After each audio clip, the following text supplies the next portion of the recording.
We are going to be entering into a very, very important session now on understanding time. How time is consciousness. How you can collapse time through consciousness. As per the Hindu tradition, I should say as per the reality, time is also a matter, subtle but matter.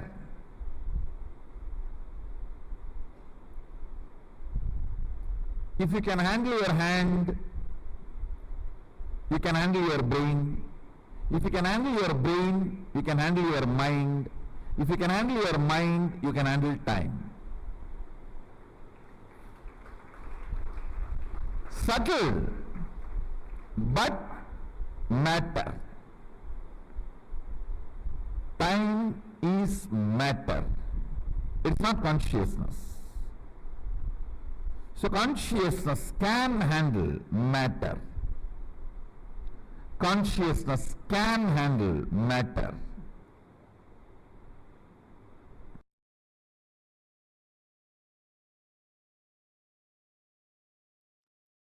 Understand these 5 dimensions: length, breadth, depth, time, space.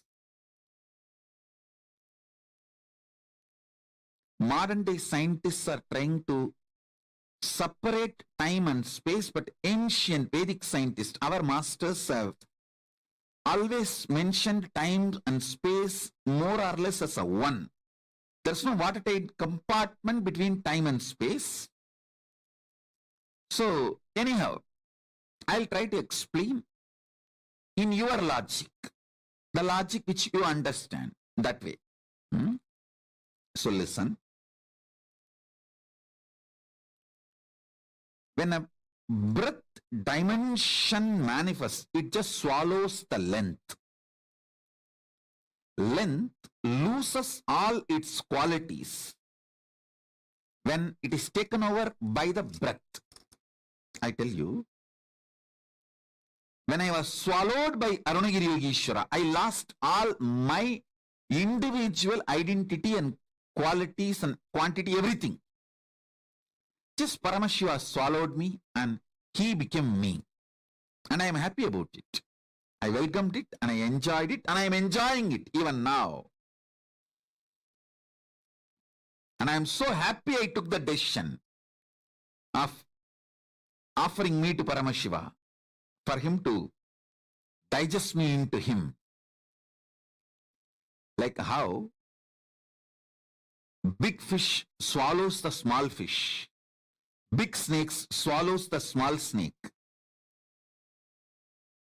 How my Guru Paramashiva just swallowed me and digested me into him.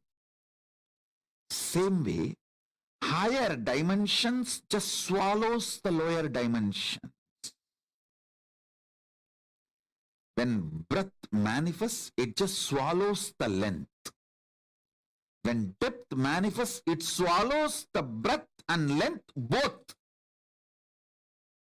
When time manifests, it swallows length, breadth, depth, all three. When space manifests, it swallows time, length, breadth, depth, all four. When consciousness manifests, it swallows all. Length, breadth, depth, time, space, all.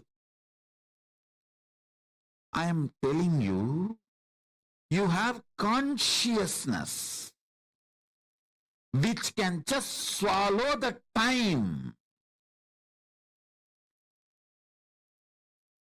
You can apply this science very practically in your day-to-day life. You can make it into reality. Anything which you think may happen in future, for example, you are working 8 hours a day. In the same way, if you work, you will make $1 million in 2 years. But if you consciously apply your will persistence, infuse that in your day-to-day activity, that 2-year time will be drastically reduced to 2 months, 2 weeks, sometimes even 2 days. That is what I call power manifestation. And it is not something difficult. Understand? You have been empowered, hardwired with consciousness. Without consciousness, your body cannot function. Understand that. If you are able to convert blood into blood, be very clear, you have consciousness. All the mechanisms, spare parts, hardware, software, everything needed for a consciousness to function, manifest itself, if only that is available end to end, the inhaling comes out as exhaling, and blood gets converted into blood. If all this is happening in you, even with the difficulty, be very clear, you have consciousness. You just need to decide not to have the fear about the struggle and failures.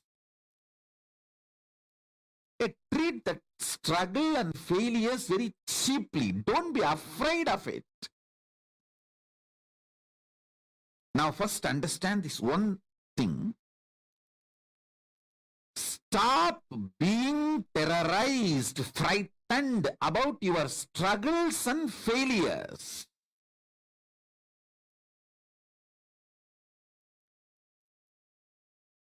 The moment you decide,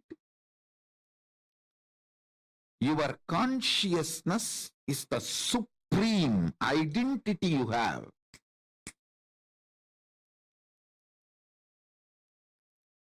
You will not empower. You will not empower your depression, your frustration.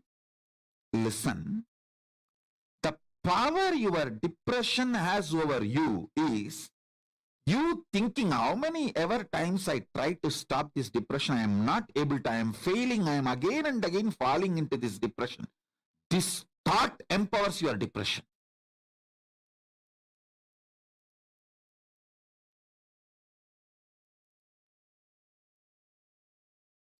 Any pattern you have, you giving up first is the power that pattern gains.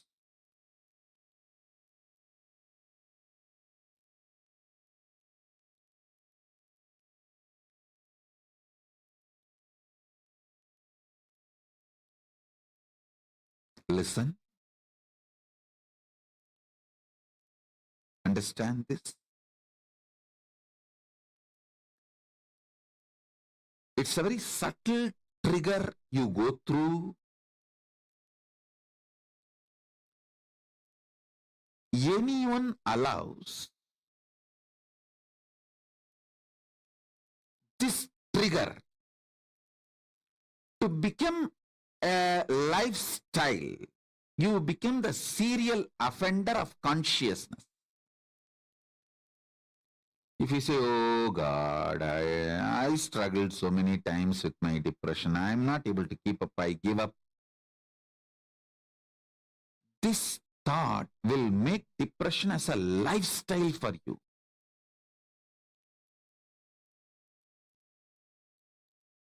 Stop getting tired. Stop getting bullied by your failures. Yes, till yesterday you failed. That does not mean today you are going to fail again. You are going to do it. What is there? Till yesterday I failed. Okay. So today I have a chance. Either I will be successful or failure, same as yesterday. So there is nothing to lose. That's all. Look at that from this angle.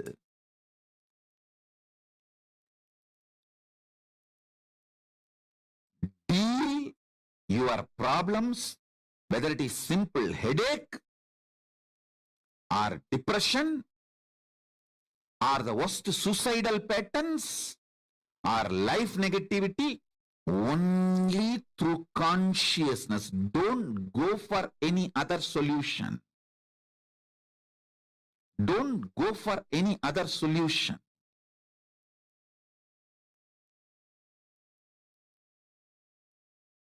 Now listen.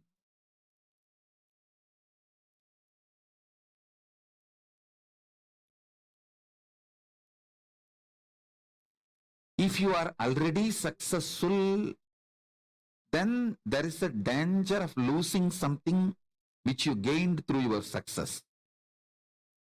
But you already failed, then there is nothing to lose. Have guts, courage.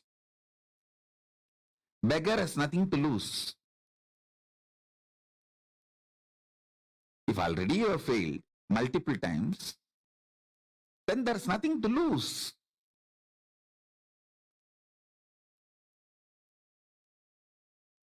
Develop a powerful will persistence. That's the most important asset for life.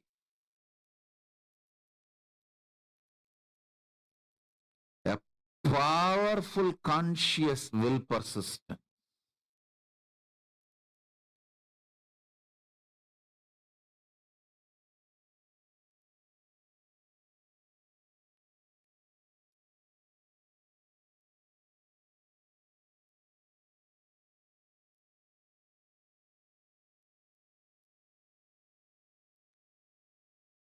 Your consciousness as power at this moment to swallow, digest, clean up all the incompletions, struggles, frustrations, failures, depressions, all negativity and all toxins.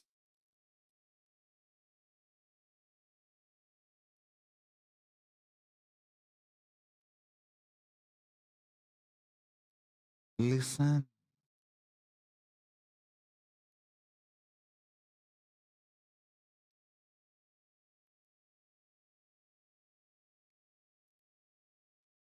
Sit with your life situations. Don't avoid. Decide to pour conscious solution.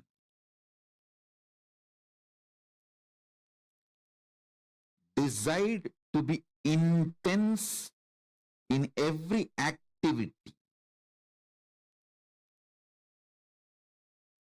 Everything you need, knowledge, cosmic support in the form of intelligence, resources, blessings, energy, all is available.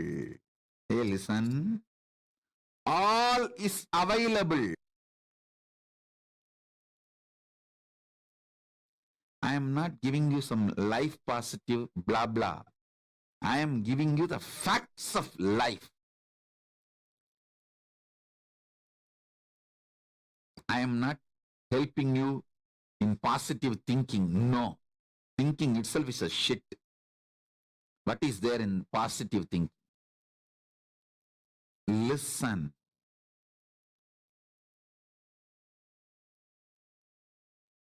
I am triggering your consciousness. I am triggering your consciousness. Look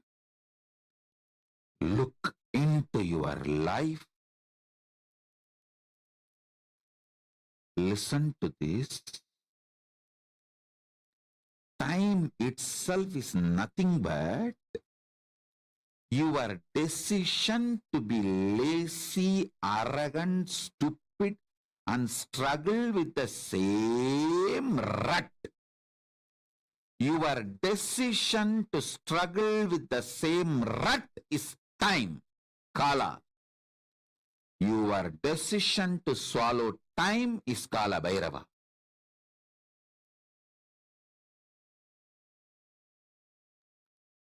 Your decision to struggle with the same rut is Kala.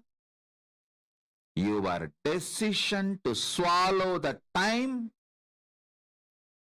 and all the struggles, frustrations, failures, everything is Kala Bhairava.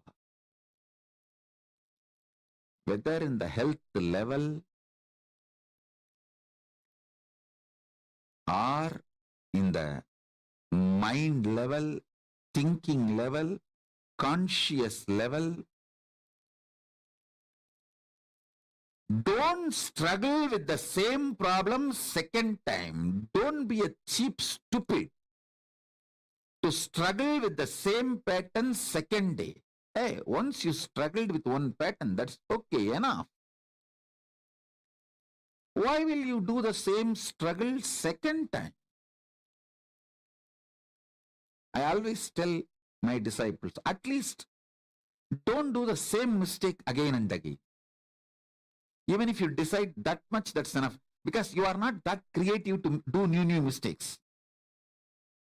If you decide not to do same mistake again, you will not do any mistakes. In few days, you will exhaust all mistakes. You will not be able to creatively find new problems. You are not that creative. I trust your ability and I know you. You are not that creative to come up with new problems. So listen. Listen carefully.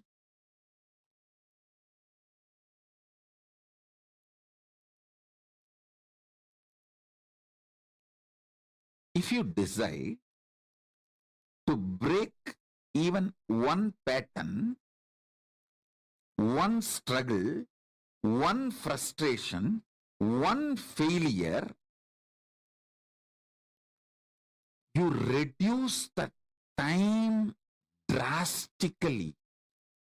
1 million per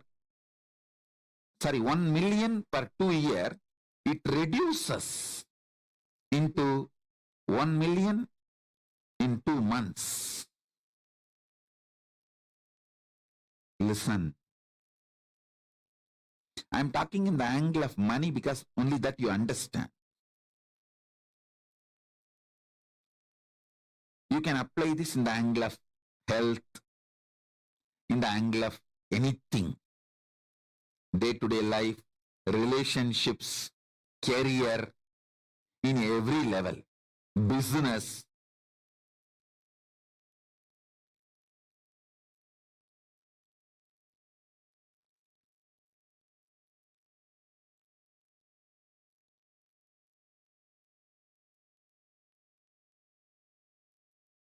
When you decide not to get frustrated about your frustration, not to be failed by your failures, not to be depressed by your depression, when you outsmart your repetitive thought currents are time. Time has nothing to do with chronology. Listen. Only an ordinary worker who gets up, goes to office morning 8 o'clock and works like an ordinary worker is bound by the chronological time. 99% of you, at least my devotees, my disciples who are following me, who have become economically independent, self-sufficient, who are boss, your own boss, who made your own life, you all don't live actually in chronological time. You all live in psychological time. Chronological time is used only for 1 or 2 meetings with outsiders, Boloka people, planet Earth. For that, you may need chronological time. But you don't exist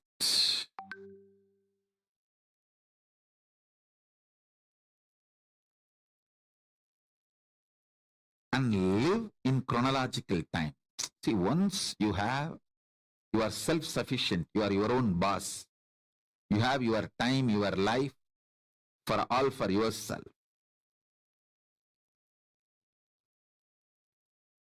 You don't live in chronological time. You live in psychological time. Psychological time is nothing but the rut of mental patterns.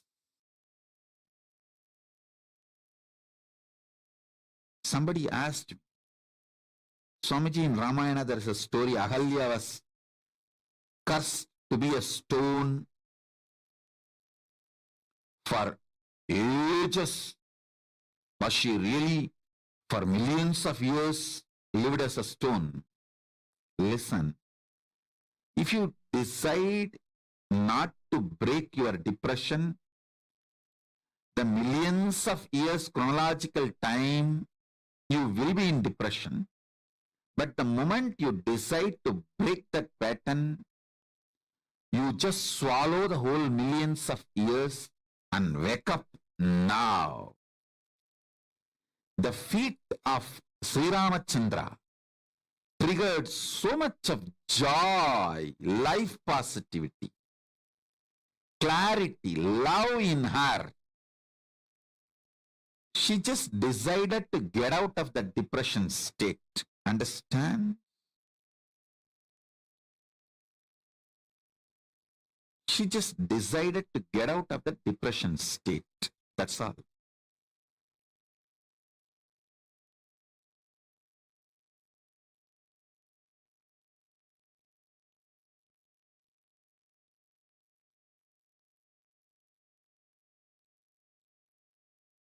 Now, I'll give you just 2-3 minutes. Take a paper and pen and try to pen down what is the major patterns with which you are struggling now, today. You don't need to list from your birth. Now, immediately if you open your eyes, who are the enemies you are seeing in front of your eyes other than your spouse? Other than your spouse, you will be seeing some enemies in front of you. The internal enemies. List them.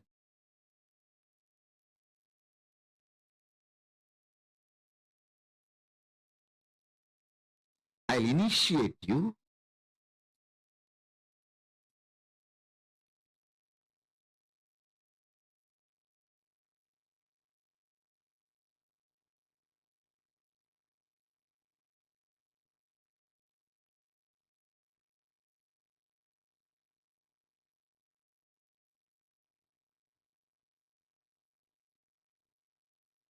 To demolish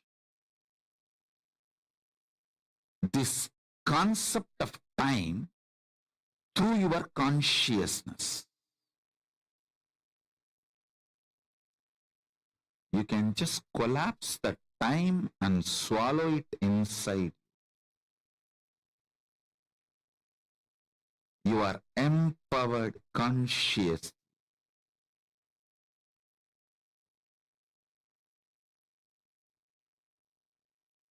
Don't decide to fast forward life. Decide to swallow time. Listen, listen, I'm repeating. Now decide to bulldoze your laziness. Be ferocious with your self-depressing, self-detaining doubts and patterns. Load yourself with more commitment, more responsibility, more activism. Bulldoze your laziness and commit. Tomorrow onwards, I'm going to do the yoga. And after 1 week, if you feel nothing wrong, don't worry. Again, I will come to satsang and scream at you and force you to do your yoga. See, as long as you have me as your guru, as long as the Kantamala is there in your neck, don't worry. What I will do, I don't know, but I will get you enlightened. I will make you manifest Paramashivatva. Only if you remove that, then after that, it's your life. As long as you have that, your commitment to me, I know what to do with you. I can outsmart all your patterns because I have outsmarted all my patterns. I can easily outsmart your patterns. Time is nothing but a cheap struggle with the same cheap patterns.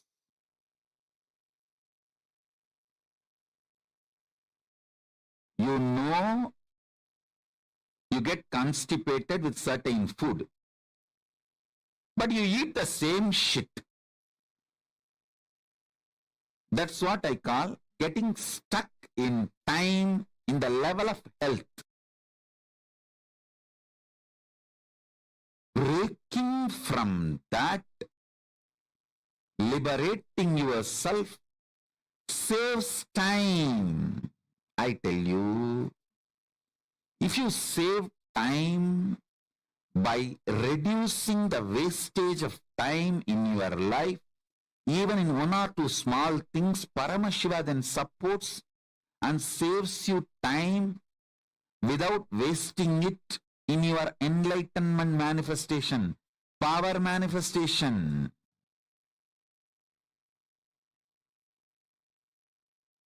I tell you, the patterns with which you struggle gets documented in your kidney, in your intestine. When you break the patterns, again, that freedom gets documented in your kidney and in your intestine. Even they start supporting you. When you break the pattern of worrying, your digestion will suddenly improve. The detox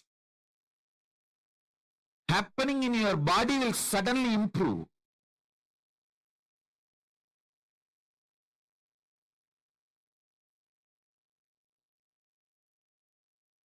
The time you experience is just a mixture of your tiredness, laziness, repetitive stupidity.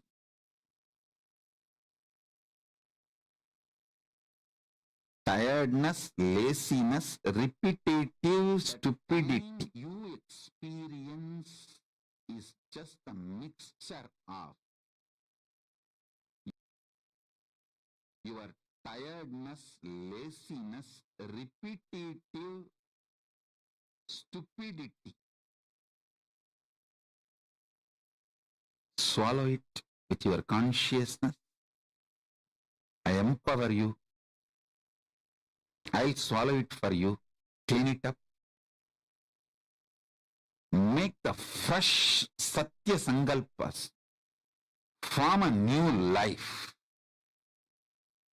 Whether your decision to do yoga and puja, temple volunteering, or your business, your work, your career, your health, your career, in everything. Take the load and be active and make powerful decisions, even if it looks little impractical, as if you lived your whole life practical or what. Impractical in the direction of life positivity is okay, even if you fail. You can get up and you will learn the habit of trying again and again. can proceed.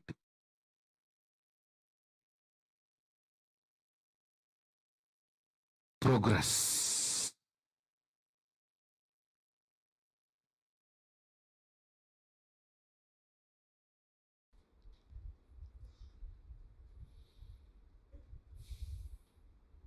Understand only this one concept. Catch the time. Time is a matter. All of you understand? Time is a matter. So anything matter can be caught, is it not? So you have a mind. After all, your mind is also a matter. So with the matter mind, catch the time.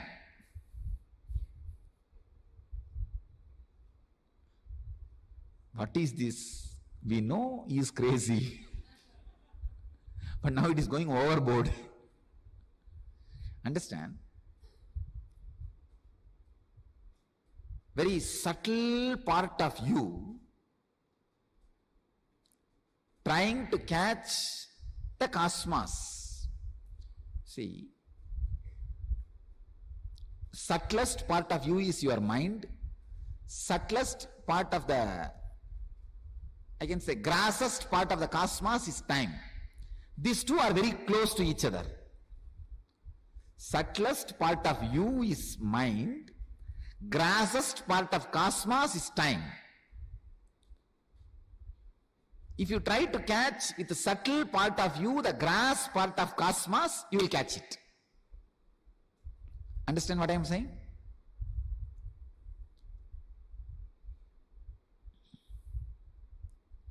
I'll give you exact technique. Sit. Whenever thought comes, say no. Thought means past or future. No. I have to catch the time now. Then for a few seconds, it will be just like kind of a silent to do. No, I want to catch time. It will not be like unclutching. Don't think it's like unclutching. No, it's not like unclutching. Meditating on time. It's like a kala dhyana. How is time happening in me? What is time? What is time? What is time?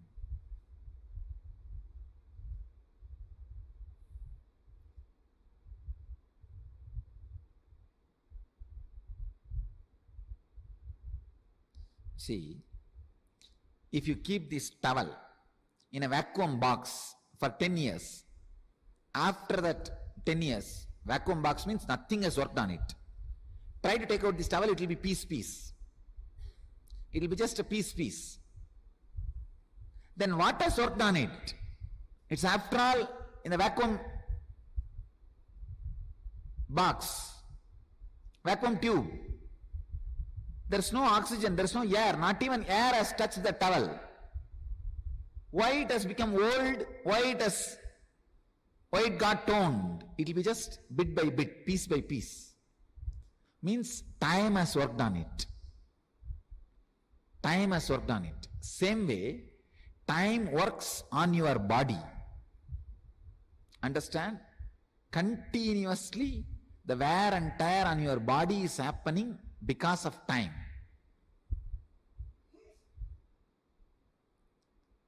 So now, say, that guy who is working on me and making me old every moment, I want to catch him.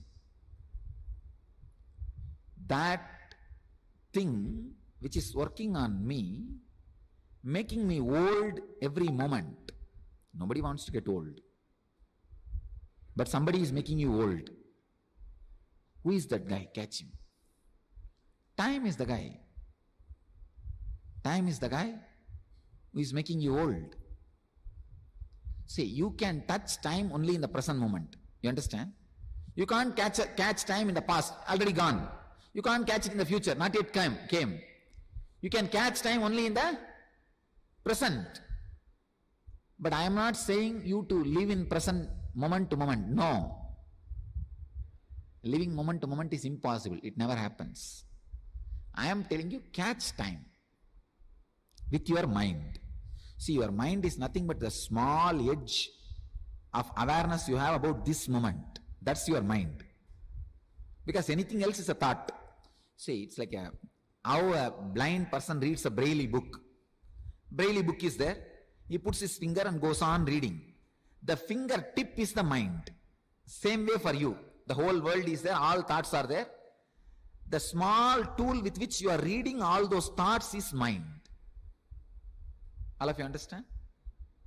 The small tip of awareness you have, with which you are reading all these thoughts, scanning, understanding, classifying, reinsisting, revisiting, reinventing, all the thoughts, that small tip, that awareness is mind. So have that awareness in your control and try to catch time. Try to pin time.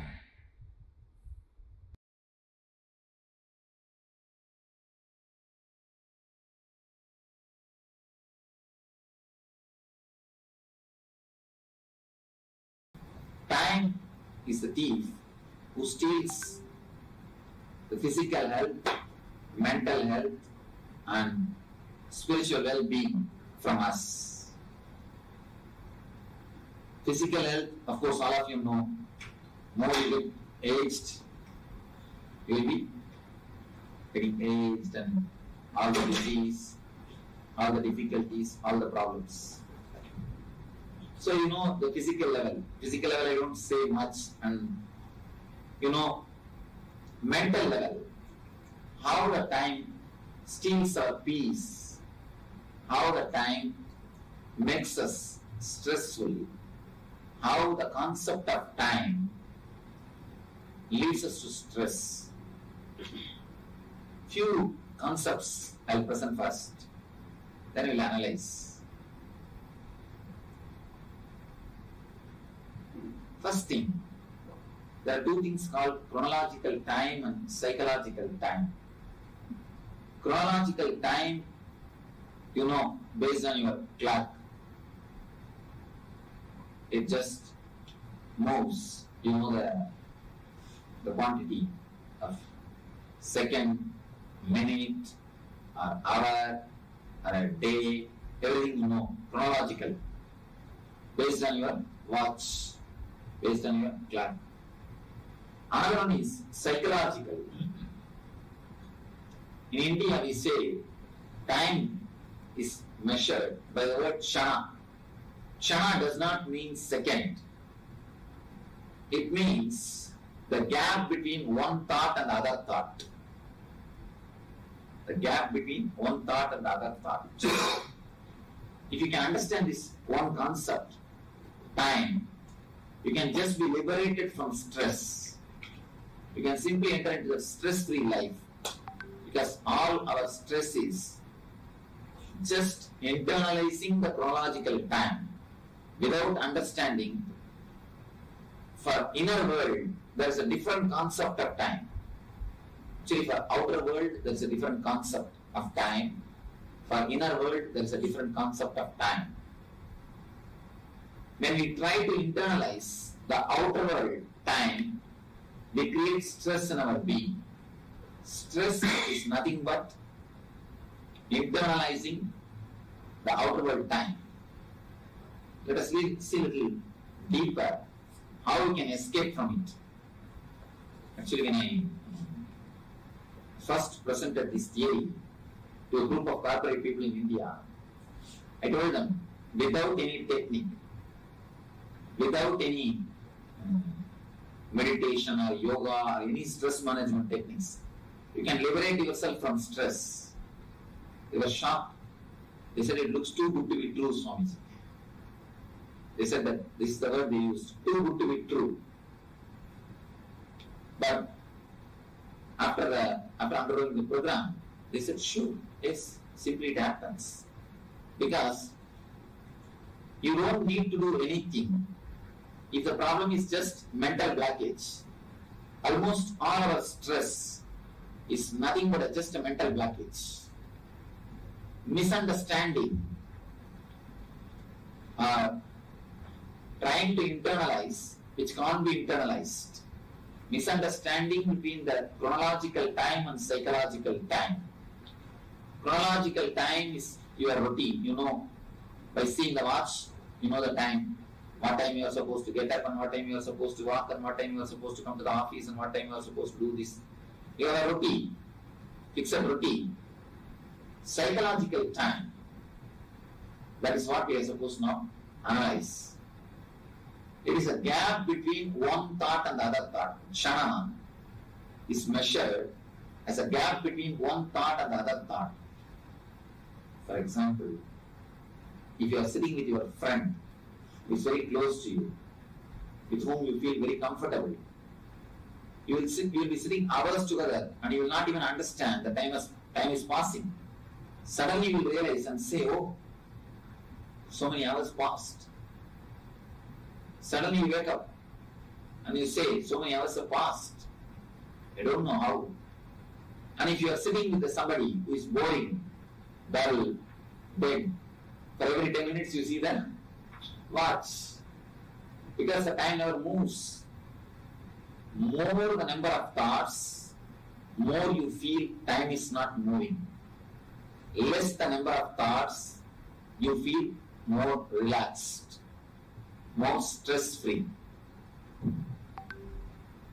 Your mind, your being, again and again remembers about the time, again and again the thought about the time comes to you. If the number of thoughts is more, I'll put it in the other way. More you think about the time, more you are stressed. The more you are stressed, less your efficiency. Less your efficiency, you will not be able to finish the goal, the target. And again, little more stress. Little more stress, little less efficiency. Again, you will miss the target. The moment you miss the target, little more stress. We are traveling in a vicious circle, reducing our intelligence, skills and capacity just because we are again and again and again remembering the time, even if you don't want. People come and tell me, I understand, Swamiji, I know for no reason I bother. I know I have enough time to finish my target. And I know I can finish it. But again and again, I start worrying about it. I just get stressed out. One more thing. Getting stressed out not only affects your mind, it touches your body also. Don't think that getting stressed out is just a mental problem. It's straight away connected to your body. For example, sit in your office and just start thinking or worrying about the problems. Don't do any work. Just if you get stressed out, for half an hour, you have a shoulder pain. Straight away, immediately you have a shoulder pain. How many of you have experienced? You get stressed out. You don't have to do any work. Just sit and worry or think about your target or the time which you are supposed to finish. You will have a shoulder pain. Straight away, your stress is related to your health. So getting stressed does not mean only physically you are disturbed, only mentally you are disturbed. It's a disease, even the physical level. People come and tell me, Swamiji, I know that I should not bother, I know the wrong things, but again and again I get stressed out. I don't know why. Why you get stressed out again and again? Because again and again you are reminded about time. The concept of time again and again comes to you. The more number of thoughts, more time you will be remembered or you will be reminded about the time. The less number of thoughts, if you can bring down the number of thoughts, you will neither know days passing nor know the life moving. That's a beautiful philosophy which was practiced in India in the ancient time, of course. Now much is lost. Reversing the aging process. They call it Kaya Kalpa. It's called Kayakalpa. Reversing the aging process means according to their philosophy, they say the more the years pass, you should become more healthy because your body and mind is now trained how to live in the world. Now you are mature. See, according to usual logic, in anything you are trained, you are supposed to become master of that art. If you are trained to driving, you are supposed to master that art. And you are supposed to drive without any effort. Whom you call as a perfect driver? A man who drives without any effort is a right driver, as a perfect driver. You trust him and you say he has learned the driving. Same way, the more the years pass, you master the art of living in this world. Your body and mind is ready to live in this world. So they say, the more the years pass, you are supposed to reverse the aging process. You are not supposed to fall sick. Because now you know the techniques to live in the world. You are not supposed to have stress. Because now you know the techniques to live in this world. You know the logic of this world. The more you grow old, more you are supposed to become intelligent, healthy, and spontaneous. What has happened? Where we missed this point? It's just because the more number of thoughts, again and again you are reminded about the chronological time.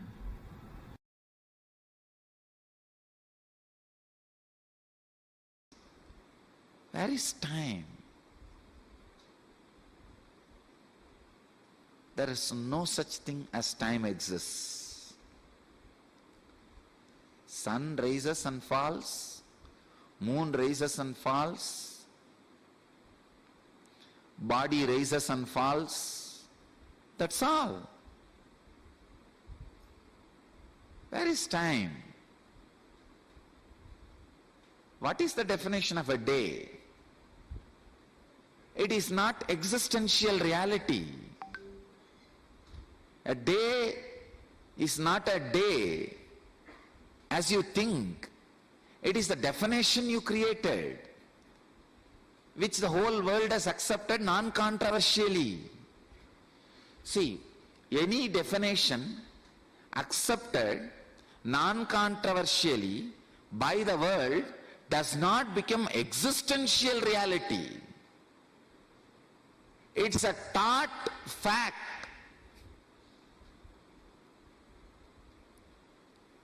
If all of us sit together and pass certain resolution, let there not be any tsunami anymore on the planet Earth, you think it is going to become existential reality?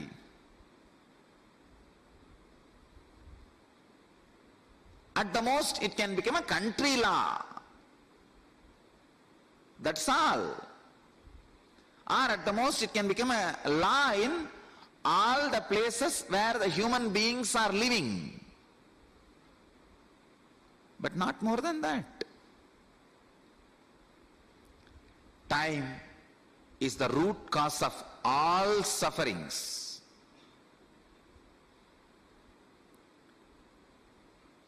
I tell you, realize this one truth and decide not to bend for anything. Actually, when I realized, oh God, there is no time, then why should I be running around, running behind this society which is based on time? I just declared my freedom. Courage, even to let go. The body came to me only when I realized there is no such thing as time. Understand? Unless you get into the space of courage to let go even the time, even the body. Please understand, death is not a big punishment or suffering for human beings. The biggest suffering is Many of the things which you thought as your resources dying, disappearing while you are alive. When you have the guts to face that suffering, you are liberated. That guts happened in me when I realized there is no such thing as time. I just realized, oh God, there is no such thing as time. It's a man-made myth. Time is a man-made myth. Wow, you don't need to go to mission office.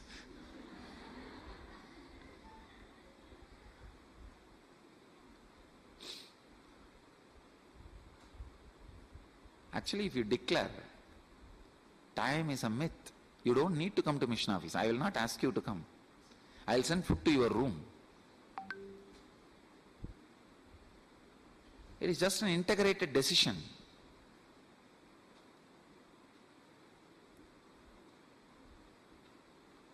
Not only that, you will not be bothered whether food will come to my room or not. Because when I declared time is a myth, I did not expect anybody to send food for me. I just stepped out of the society, stepped out of my own body. What society? My own body. I said, relax. Now, sun rises and falls. Moon rises and falls. Universe moves. Bodies rise and fall. Over.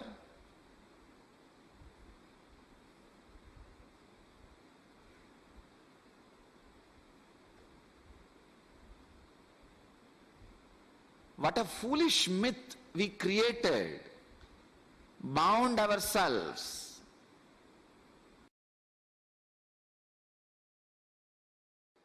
Time is the ultimate lie taught to human civilization. We should get back to bell-based routine in our schools, so that nowhere a watch, clock, alarm, timepiece, anything is displayed or allowed to be used. Kids should forget about time. All they should know is, sun has arisen, I am in the human body, let me get up. Sun has set, I am in the human body, let me lie down. That's all. Body should flow with the tamas, which is stored in biomemory, rajas, which is stored in biomemory, sattva, which is stored in biomemory.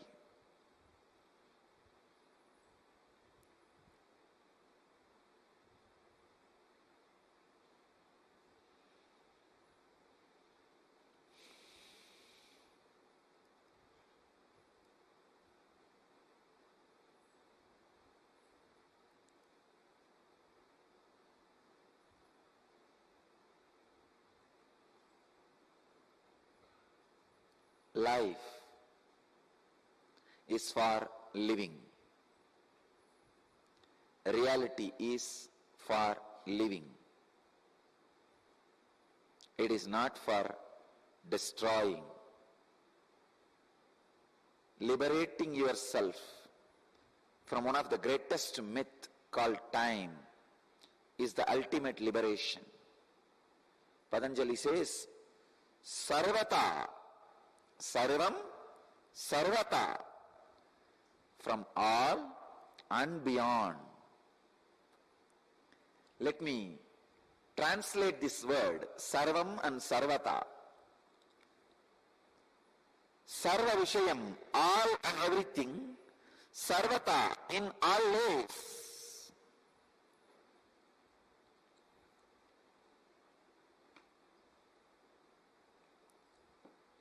Let me exactly reveal the sacred secret.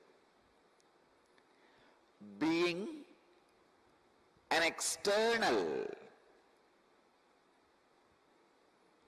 to all the happenings of your internal is what I mean by being liberated from time. Please understand. Being external to all the happenings of your internal. Being external to all the happenings of your internal means whatever you consider as the internal happening, the concept of time, stress created by time, strengths of your body and mind, weaknesses of your body and mind, the ideas you carry about your consciousness, including the experience you have about consciousness. All internal, when it is experienced as external, you are beyond time. Meditate on this one sacred secret. Live it. Live. Live this sutra. Live this one sacred secret. Whatever you think as internal should become external to you.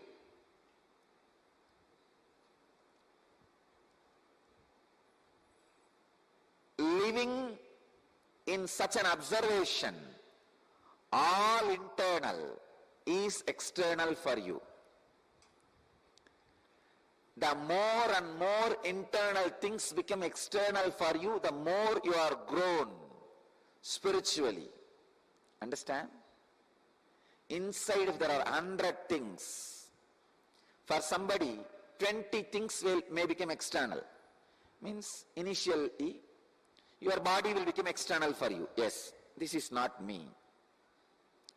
Then your prana, air circulation will become external for you. This is not me. Then mental thoughts will become external for you. This is not me. But initially all this will be internal for you. Then emotions. Oh, this is not me.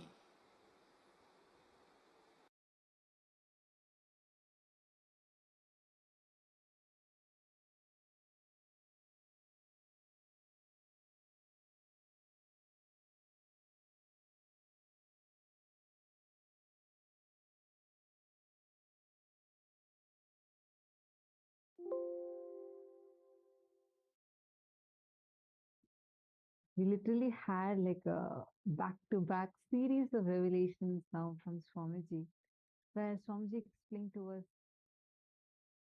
what, how time can bind us and how to collapse time through your conscious will. How the concept of time itself is an illusion and what Swamiji means by being liberated from time. Just take few minutes to first cognize everything. You all can actually post what all you have understood so far on the Facebook.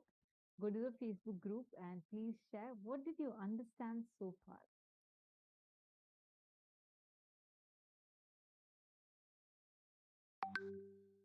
Take a few minutes and please share it.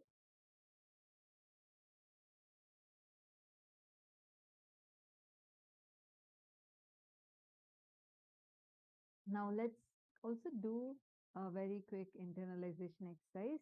And right after this, we have a very powerful session where Swamiji reveals to us about the decision fatigue. So that's what we're going to be learning about next. First, four important powerful cognitions. First, stop being terrorized, frightened about your struggles and failures. Listen to this carefully. The moment you decide your consciousness is the supreme identity you have, you will not empower your depression or your frustration. Sit with your life situations. Don't avoid it. Decide to pour conscious solution. Decide to be intense in every activity. Time itself is nothing but decision to be lazy, arrogant, stupid, and struggle with the same rut. If you decide to break even one pattern, one struggle, one frustration, you reduce your time drastically. For example, if you let's say that you can earn $1 million for 2 years, it will just reduce to earning that $1 million within 2 months. Actually, this reminds me of the practice Swamiji was mentioning in the satsang, right? In Gurukul, if you ask any Gurukul kid, right, what is time? It'll be so difficult for you to get the answer because in Gurukul, all of us stopped wearing watch after Swamiji told this, right? Swamiji said, like, you can use nature, you can use bell, everything, but you should not use time. The concept of measuring time should not be there. Time is a lie. And actually, without clock, without measuring time for a very long period of time, we all used to, every one of us will gather correctly. Like if you see the chronological time, we'll all be there on time for puja, yoga, satsang, everything. But used to not follow the clock, or we used to not have the clocks. It was much later, after the program started and everything, only we started having the clocks and even to measure time. If you just understand, Swamiji revealed on very, very important truth in this. If you know your consciousness, something that is much beyond, and that you're not bound by any of this, you will not be stuck. You will not be bound by any of these concepts of time. Are you all catching it? How many of you getting it? For how many of it was like a oh my god revelation? Just like completely new. So, Candice Wong is asking, so time is our humans' limited confidence? Yes, that's right. She's so surprised. She's putting an exclamation mark. See, Ma, See, one time. important thing, sorry, just want to add one very important thing. Time, see, chronologically, we all have accepted, okay, time is the way we want to calculate time, but the way time occurs to us, that is why sometimes you find the time moving fast. That's what we have been learning, right, since morning. The time, the concept of time is directly related to how you cognize inside of you, how much you associate with your powerfulness, how much you associate with your powerlessness. That oscillation is time, which decides whether your time is going to feel extended or your time is going to feel very fast. How time occurs to you. That's just Swami said, time is a lie. It just does not exist. Now, take a few minutes. I request all the participants to type these four powerful cognitions and please post it in the Facebook. Have Travis Togataya has posted, and uh, Gian Fabio has posted. In this case, the time is indicated by the sun is not admissible. Swamiji said no, yeah. See, you can see, use the sun. Means you can see, okay, the sun has risen, it is time for my body to arise. The sun has set, it's time for my body to fall asleep. But here the main context Swamiji revealed, right, is not being bound by a psychological concept of time. It is purely psychological. Time is not physical, it's psychological. So, based on your associated powerlessness and associated powerfulness, time is nothing but the oscillation of mind between the moments of associated powerlessness and the moment of associated powerfulness. Bhupendra is posting yes, lots of revelations, not expected. And you're getting it, just trying to figure out now how to precisely apply it for all kinds of manifestation in the physical world, though. Actually, Bhupendra, let me tell you something. Everything Swamiji reveals, you don't need to think how to apply. It is practically immediately applicable. Like if I say drink water, you will not think how should I apply this, right? Automatically, you should just go pour the water, pick up the glass and drink it.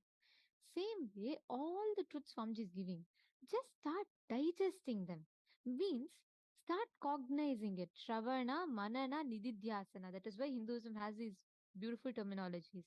Start contemplating what Swamiji revealed. Start speaking it. It is not that, I have mastered time to come and talk this. But I know I keep talking Swamiji's teachings more and more and more, it becomes a deeper cognition in me. It is not just like I just listened and I'm repeating. No, it is becoming a cognition for me.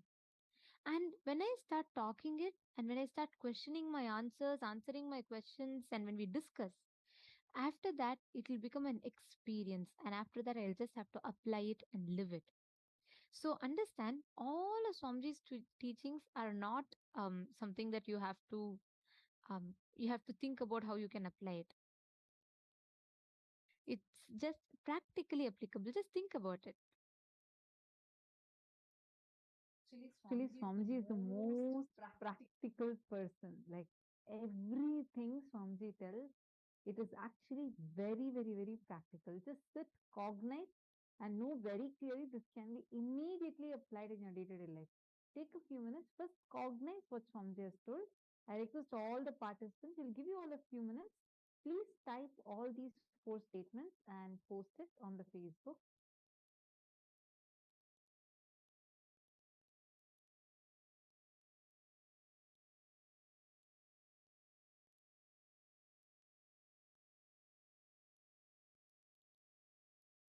Beautiful question by Malita Sege, and I'm sure many of you will be having this question as well. So, Malita Sege has asked, Ma, how does this apply when we keep a daily schedule so that we can get things done by a certain time to be more organized? Let me tell you something. Swamiji is the most integrated person. Like, for example, if Swamiji tells 6 a.m. Rudrabhishekam is to start and Swamiji will come, Swamiji will be there. At the same time, Swamiji is not bound by time. Please understand, though Swamiji is the most integrated person, Swamiji is not bound by time. He is never bound by time. Understand, Ma?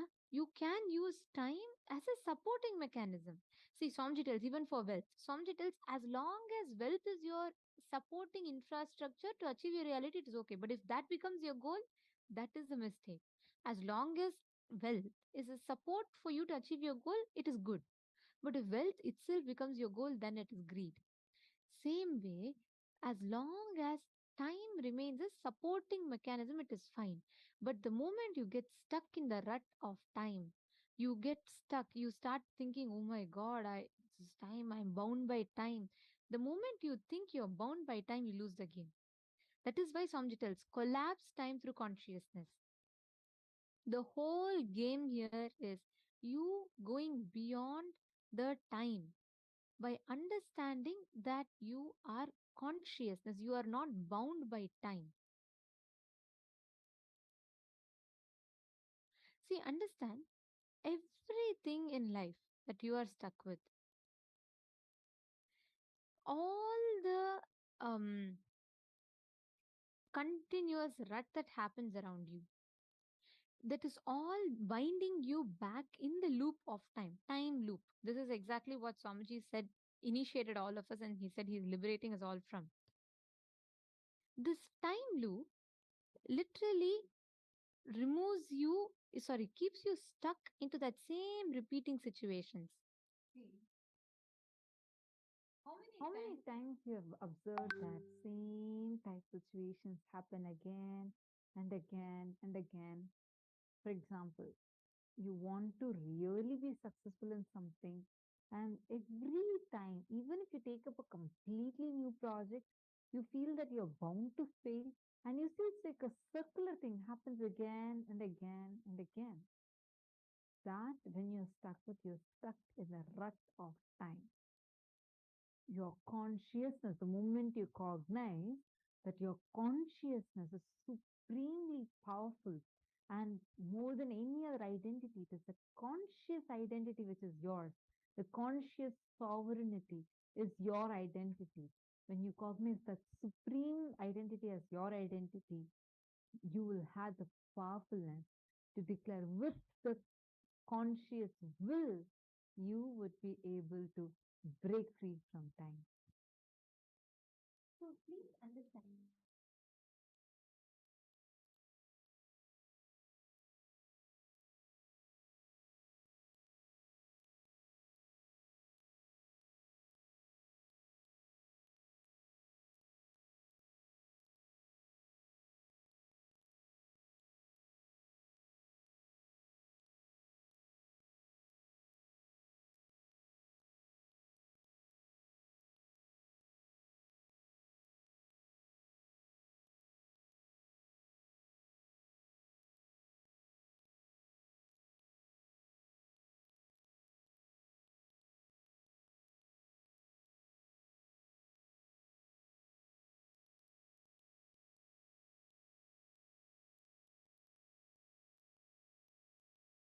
I'm sorry, I forgot to unmute. I'll repeat it. Sorry. So I was just answering Lita's question. So basically, I was saying that it is not that you should not be using time. You can use, we all say for program every day, right? Like program starts at 6, 7 a.m. in the morning and goes up until 11 p.m. in the evening. We do use time as reference. But what Somji is saying is something very important here. As long as you are not stuck by time, you're not stuck in the rut of time, cycle of time. See, Swamiji tells that time is a skin of the cosmos. Okay. So where your skin ends, that time starts. The skin of the cosmos starts. The nervous system of the cosmos is space, skin of the cosmos is time. So if you are having incompletions, if you are stuck by the time, then every second that the time touches you, it rubs you, there's so much of friction, there's pain. That is why many times the painful memories and incompletions, we feel like, oh God, I just want time to move. I just want things to pass soon. Understand, if you understand your consciousness, collapsing the time through consciousness, you are beyond the barriers of time. You will use time as a reference, but you will not have be attached to it. You will not be bound by it. Are you catching it? And the moment you are liberating yourself from that rut of the time, that is all it is. You don't need any more to struggle with. So, did this answer your question, Ma?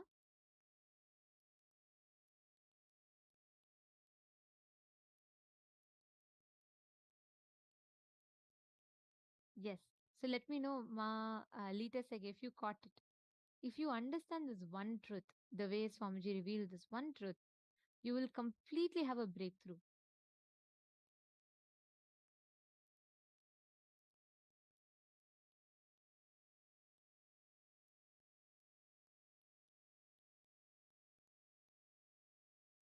See, here, Bhupendra Goderavaya is saying time also exists only when one is living in a society and its rules and rigors. It doesn't exist for all those who have actually left society, though. Okay, let me tell you one thing. See, even the person who lives in the matrix by the rules of the matrix and still is beyond all the rules, is unaffected by that, is Jivan Mukta. That's why Swamiji tells incarnations happen. Swamiji is also living by the defined laws of the society. He's also living by the defined um, things that the society has imposed.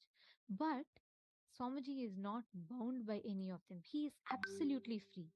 But even the so-called most free people are bound, even though they have so much of freedom, they have power, wealth, name, fame, whatnot.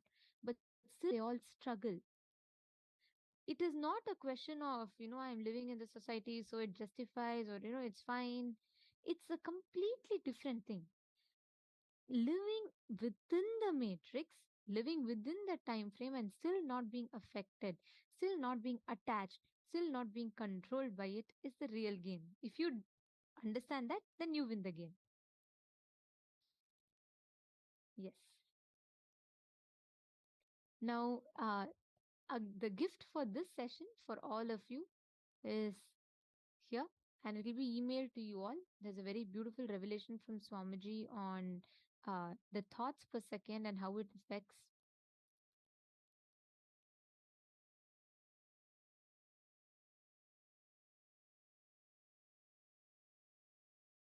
So, the sacred secrets of Kala is included in your gifts for all of you today.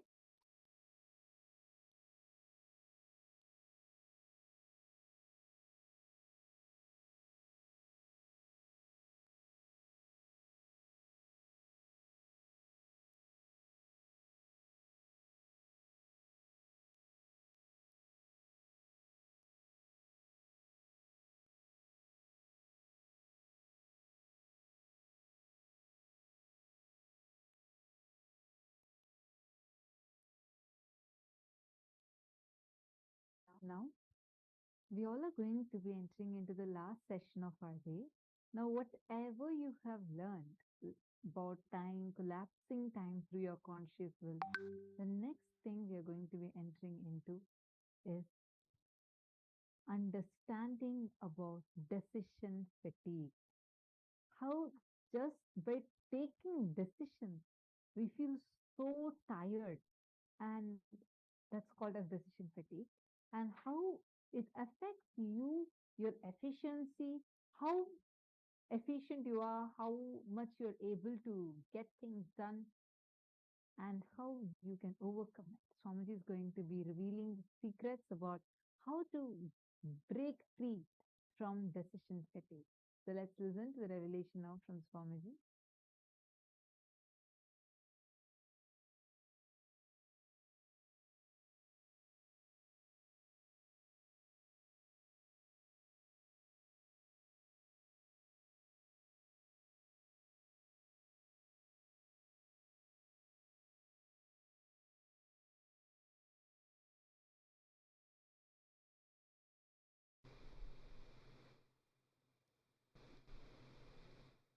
Fatigue decision or decision fatigue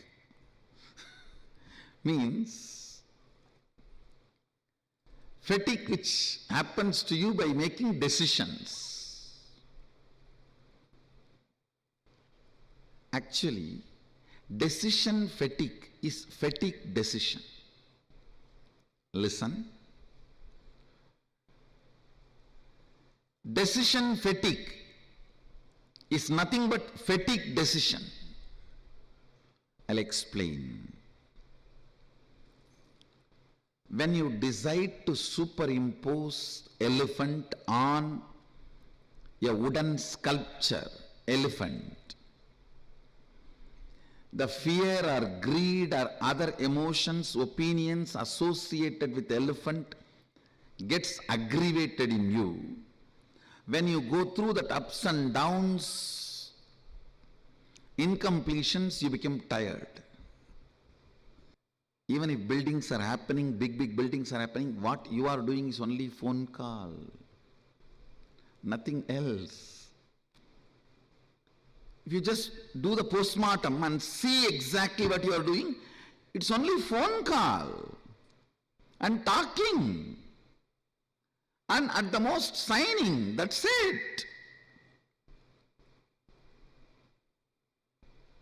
But you are so arrogant, you don't want to believe you are not doing anything, because you are always, you thrive on pampering yourself with arrogance.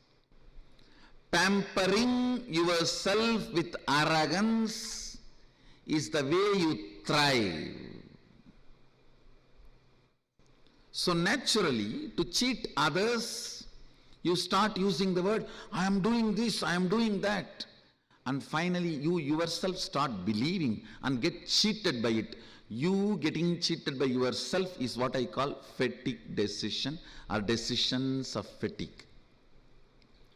The decision making leading to fatigue, or out of fatigueness you decide to be arrogant. I tell you,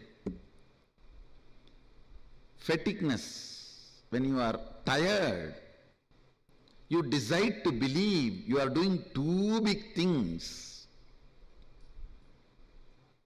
Because You need to justify to yourself, you are big, you are doing something great. I can't understand people becoming tired by traveling. They say, oh, I came from Chennai to Bangalore, I am tired, I have to go and lie down. Hey, what have you done?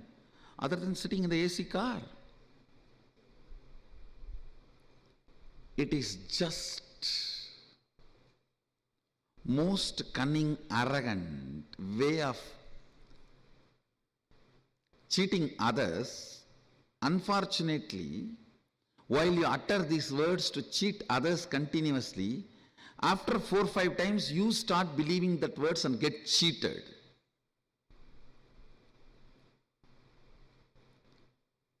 Get cheated terribly, understand? If you cheat your boss, you are doing great, you may gain some money. If you cheat yourself, you lost your very life. Anybody who cheats himself or herself loses life. You are in utter confusion, don't know what to do, don't have direction, don't have any real movement done. Tired, busy. End of the day, if you see, just blown arrogance. I am this, I am that, I am doing this, I am doing that. Actually, if you see what you are doing, nothing more than calling. Now you are standing here, holding your hands. For this, at least 100 decisions your brain has to take. To put the weight on the right leg, left leg, hold the hands together, all that. To build this whole campus, less number of decisions only your brain need to take. Actually, even for your breathing, how many decisions your brain need to take? Less than that number of decisions only you need to take every day. Even you are most productive, much better than me. Even if you are in that space, you need to take only less decisions which you need to take for your breathing. For your breathing, if you are taking 200 decisions, and if you take just 100 decisions for the work, the whole thing will be successful. It's arrogance.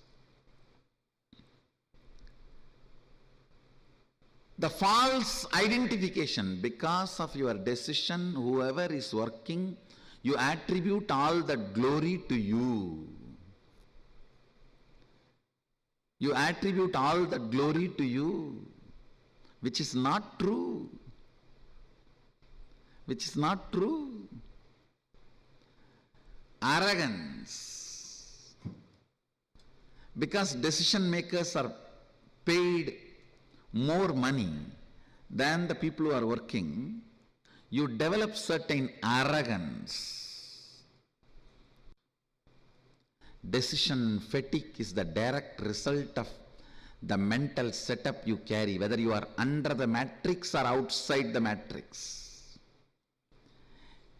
Please be informed, anybody who has a decision fatigue is inside, under the matrix. You are under the matrix.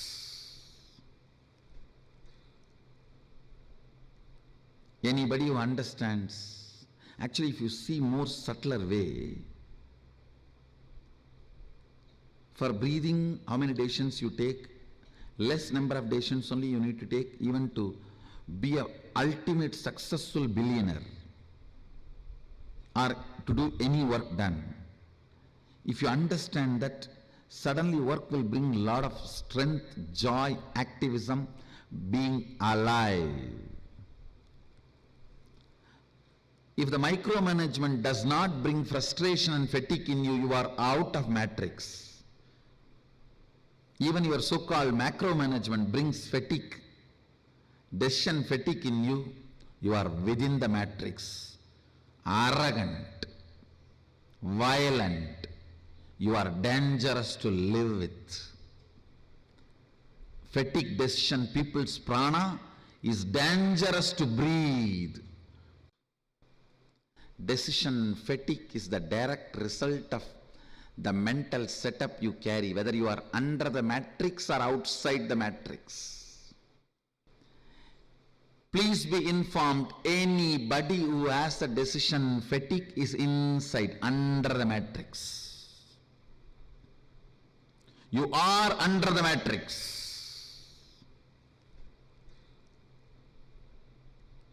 Anybody who understands, actually if you see more subtler way, for breathing, how many decisions you take? Less number of decisions only you need to take, even to be a ultimate successful billionaire or to do any work done.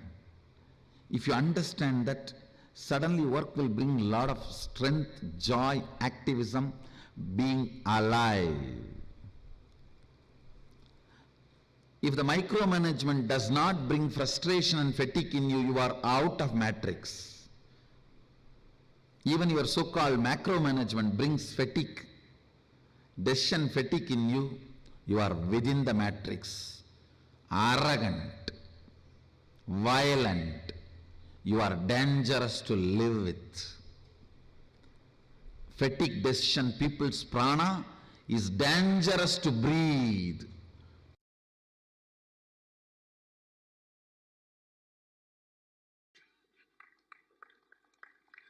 Whether it's the Balasant having pus in his ears needs healing, or somebody came and stole something in some branches, or some devotee got into accident, he needs immediate healing, I need to attend. How I sit and go on micromanaging tirelessly, almost 800 to 1000 decisions I make a day without decision fatigue. Don't think about what you did based on the result. Think only based on what you did. If you think based on the result, you will fall into decision fatigue. Decision fatigue is one of the biggest suffering of the corporate mind. And I said, all of us put together made 2000 phone call and 100 successful phone call, that's all. The whole team collapsed, came down to planet Earth. I should say got grounded from the airy, fairy, Hari.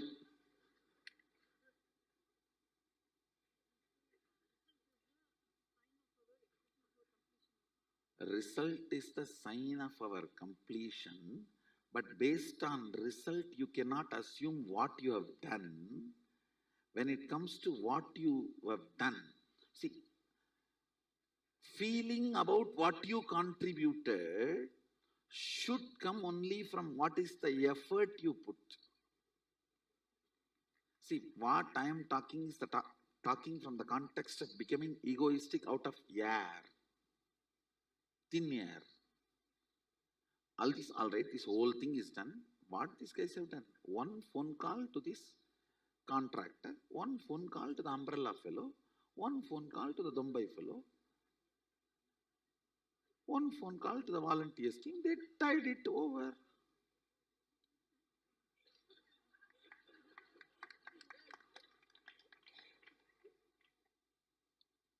You not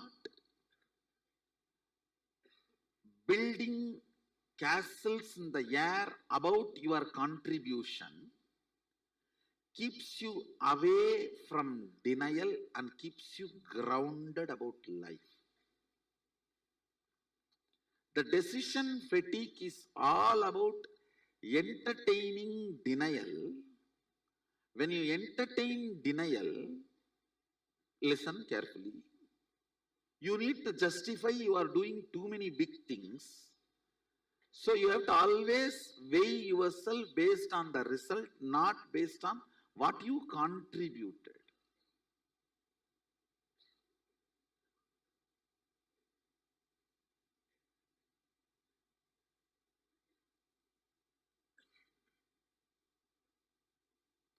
This is one of the biggest corporate problem. And I tell you, decision fatigue damages your liver and intestine. If you remove decision fatigue from your life, you will grow younger. Decision fatigue starts as delusion, ends as disease. Decision fatigue starts as delusion, grows as disorder, ends as disease.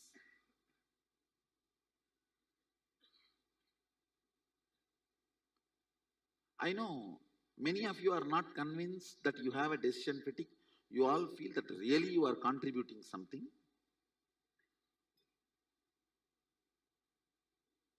Because it is such an important, how important I am for the society and for the people around me. That is one of the important food you eat that is being now denied. Understand, listen, you may now think how the length and this denial is connected. Whenever you decide, I will not put my energy on lawyer, engineer, multiple things, and I will put only in one. You will start seeing your efficiency to engage with life drastically comes down due to boredom attack. You always think, I will put all the 12 hours into the law and master, and you forget to understand there is something called boredom, which will be attacking you. You will be falling prey for it. You may have to face that in your course. You don't plan to handle, you don't have a right plan to handle the boredom. But you deny all the other entertaining aspects of your routine. When the boredom attacks, you collapse. Denial always leads to low efficiency, low engagement with life. When the engagement with life comes down, depth of the boredom increases. Depth of the boredom, denial, less engagement with life, decision fatigue is all one and the same. How many of you are catching? All these are just one and the same. Not only in your corporate life, even in your spiritual third eye life, even in manifesting Sadashivatva, you play the same stupid game.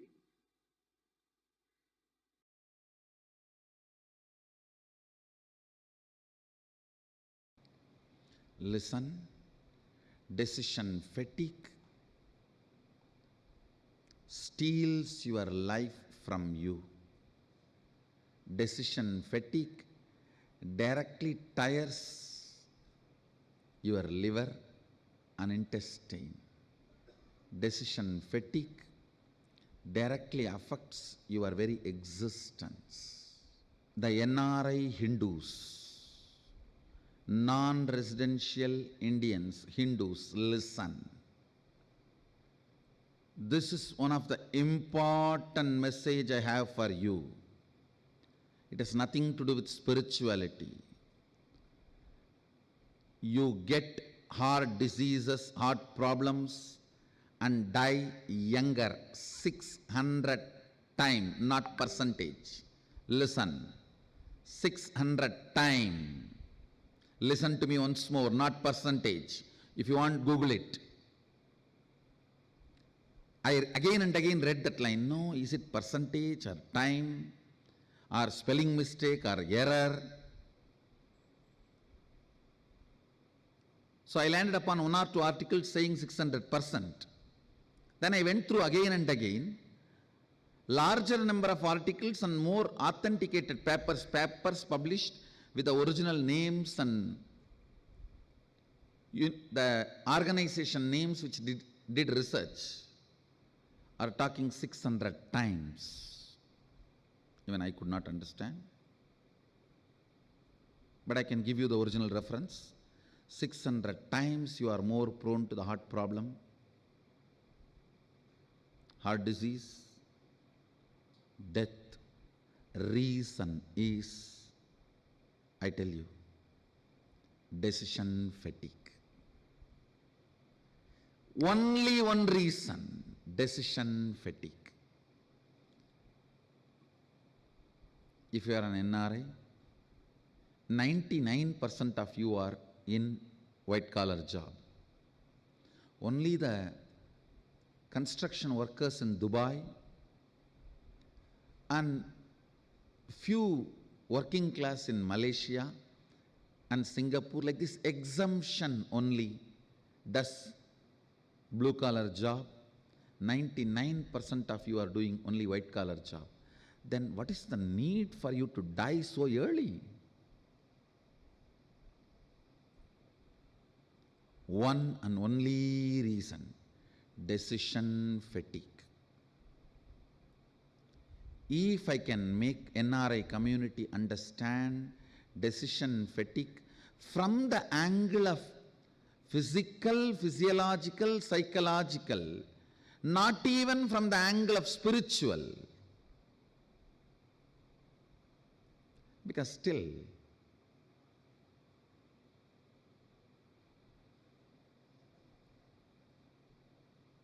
the NRIs have their own matrix. Till you get out of the matrix, I can't teach you spirituality. Even from the angle of physical, physiological, psychological, decision fatigue destroys your life. Understand? If I make this one truth to the whole NRI community, if I can reach this one truth to the NRI community, I feel I have done my responsibility. Because it is very unfortunate, the NRI community is not understanding or not yet discovered the solution. They have not understood the decision fatigue can be healed just in one sitting. It does not need to be part of your life. A simple understanding about integrity, grounding yourself.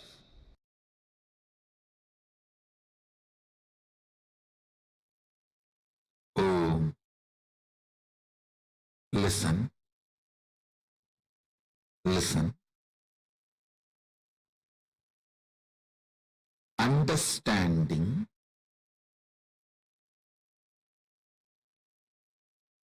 the cosmic flow of life, like karma,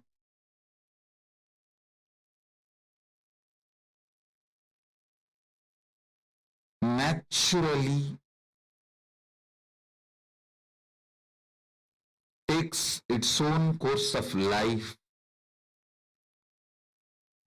Listen to every truth I am revealing. Understanding the natural flow of life means knowing people who harm you will get their karma back.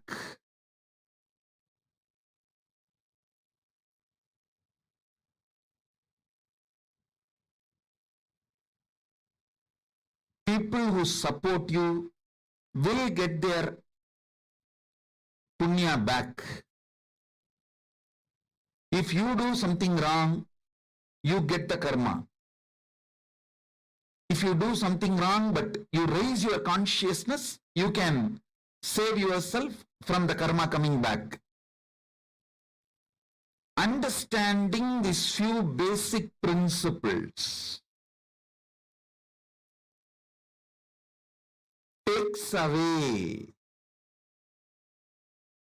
tiredness, boredom, decision fatigue from your head. Listen, decision fatigue is nothing but cherished revenge and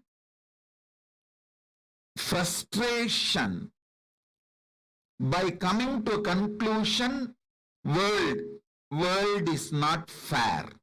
Listen, when you feel world is not fair, you block the flow of energy through you.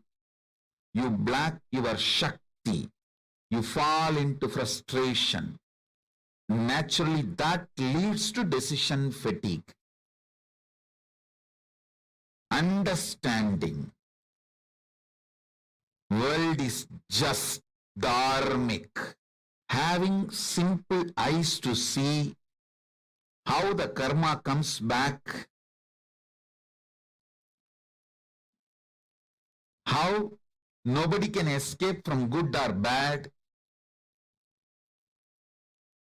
Understanding this basic truth takes away all decision fatigue, frustration, anger about life, vengeance you cherish about people and life, known, unknown, all that just taken away. You become a free channel for energy to flow.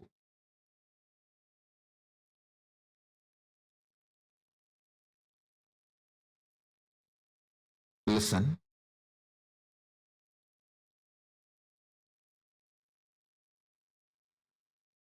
Knowing whether human society or world, nature,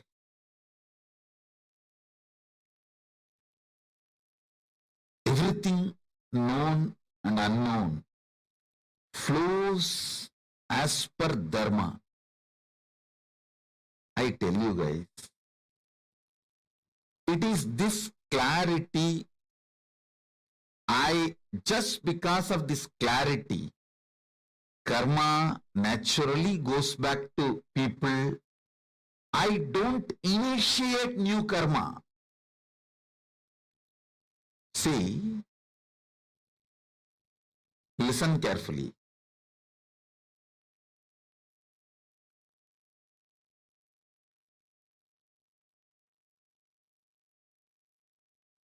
This is one of the biggest confusion, all those so-called logical brains.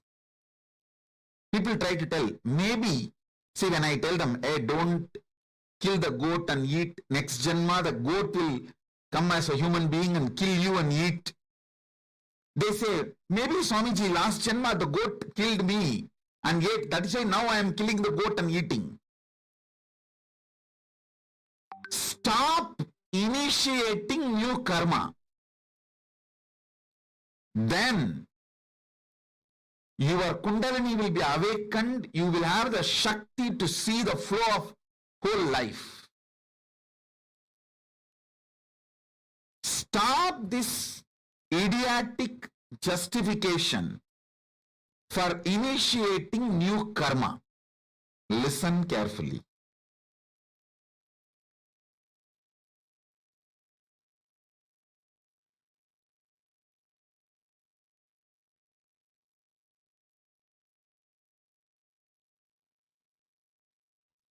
When I realized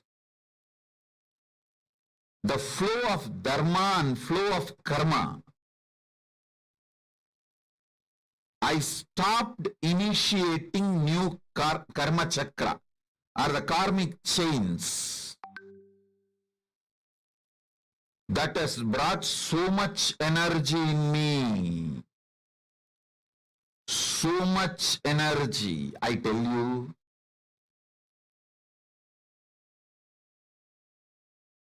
Every time I start having larger visualization, larger plans, larger work. Every time when people try to hit me, persecute me, I flare up and become larger than their imagination.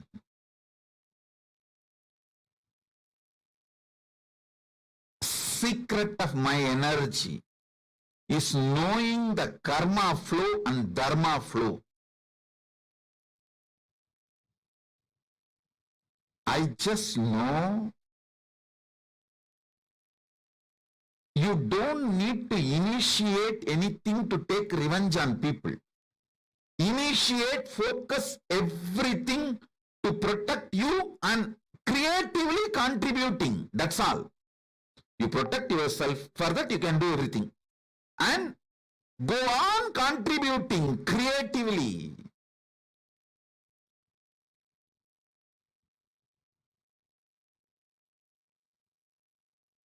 Even when I give a simple hug, it is absolutely creative. I just want to lubricate that being's inner space with my love and compassion and acceptance so it can flower into a beautiful, powerful being. Same way when I scream, I just carve that being to become a god in every level. I stop just with these two. Maximum I protect myself and I go on contributing creatively because I am assured inside me experientially about the flow of the dharma, flow of the karma. I do not have a cherished vengeance, cherished anger, cherished violence. All of you should know. You may not have cherished anger towards one person, but you may have a whole against the whole system. You may have a cherished anger and violence against the whole humanity, against the whole economical system, against the whole currency system. When you cherish the anger against the whole system, or the organization you are working for, or the career you are doing, or the clients you are having, you may have anger towards the whole system. Even that gets you decision fatigue. When you cherish anger towards one person, it's called vengeance. When you cherish anger towards unknown system, it's called frustration. Vengeance and frustration both brings decision fatigue in you. If you have seen my administration personally,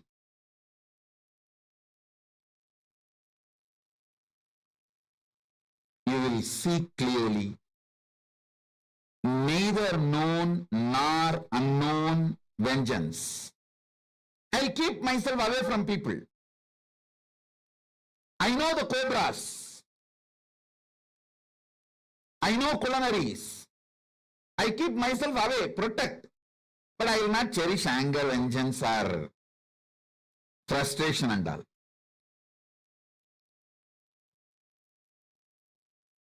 Because I know karma will get back. Karma will get back.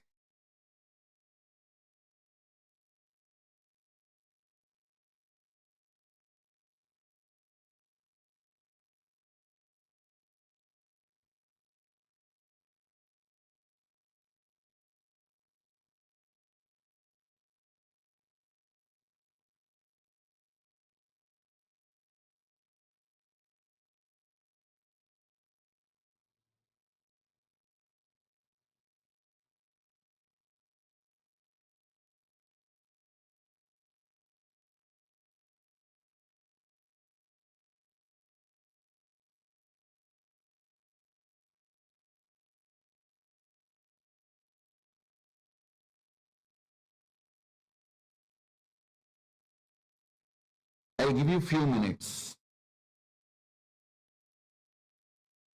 I'll first consolidate and tell you the whole thing. Listen. Understanding flow of karma, flow of dharma, heals you inside. All your anger, vengeance, frustration is healed.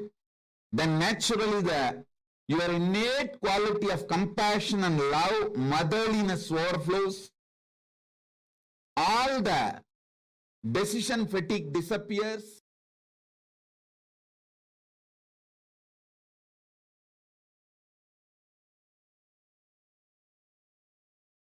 Changing your past, changing your present, changing your future, or collapsing time itself is the essence of what all of us learned today. Going And we beyond also time. and we also learned about how important the cognitions inside are and what leads us to decision fatigue and how not to fall into decision fatigue. So, how did you all enjoy today's day? How was today's day for all of you? Can I request all the participants to post how to understand decision fatigue? Do you mean indecisive? Hui Wu is asking.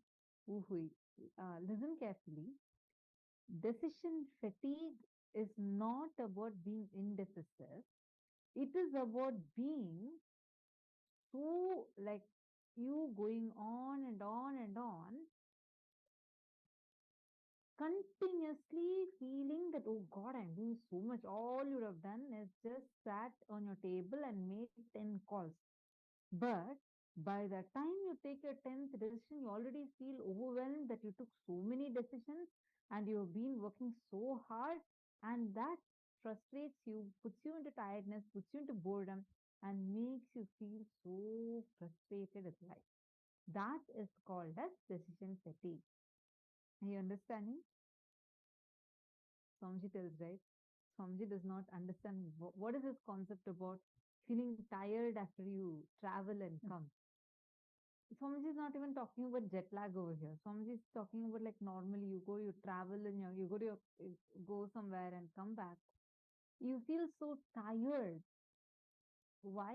All along someone else has been first of all driving and it's the car that's going. You're only sitting inside the car. But the cognition thinking, oh God, I have traveled so much. That gives you this decision fatigue inside of you. You're understanding, Mauhui? The cognitions you carry that matter and how you look at it. See, so many of you enjoying the session. Can I request all of you to share a few words about how you experienced today's day on the Facebook? Can you even record your video and post? That would be really wonderful. I see so many of you enjoying. Please make like a post on the Facebook. Go to the Paramashivoham Facebook group. Share how you experienced today's day. And how do you all feel? Actually, many of you, those who have even been attending the programs continuously, like many of you are there. Can I request all of you also to share how you felt today's day to be completely different from the previous seasons that you have attended? I request all of you to take a few minutes and share your experiences with us. And tomorrow we have a very special day. We are going to be learning about death, how to conquer the fear of death, how to go beyond death, and how to experience and manifest the space of Kala Bhairavoham inside of us. It's a very unique initiation And that we are going to be receiving for tomorrow. tomorrow's program, every one of you have to attend, no matter who you are, what you are. Do not miss this. This is a life changing experience because all the phobias, fears, everything we carry is centered on this one thing: understanding death and afterlife. So, you're going to be experiencing this very, very powerful one. So, don't miss. Be there tomorrow on time and enjoy the program. The program starts at 7 a.m. with yoga and it ends at 11 p.m. So do not miss. We thank every one of you for being here with us today. This brings us all to the conclusion of our day today. And let us now conclude with the Purna Mantra. ॐ पूर्णमदः पूर्णमिदं पूर्णात् पूर्णमुदच्यते पूर्णस्य पूर्णमादाय पूर्णमेवावशिष्यते ॐ शान्ति शान्ति शान्तिः हरिः ओं तत्सत् सर्वं भगवत् श्री नित्यानन्द परमशिवपादुकार्पणमस्तु ॐ नित्यानन्दम्. Thank you all, Nityanandam.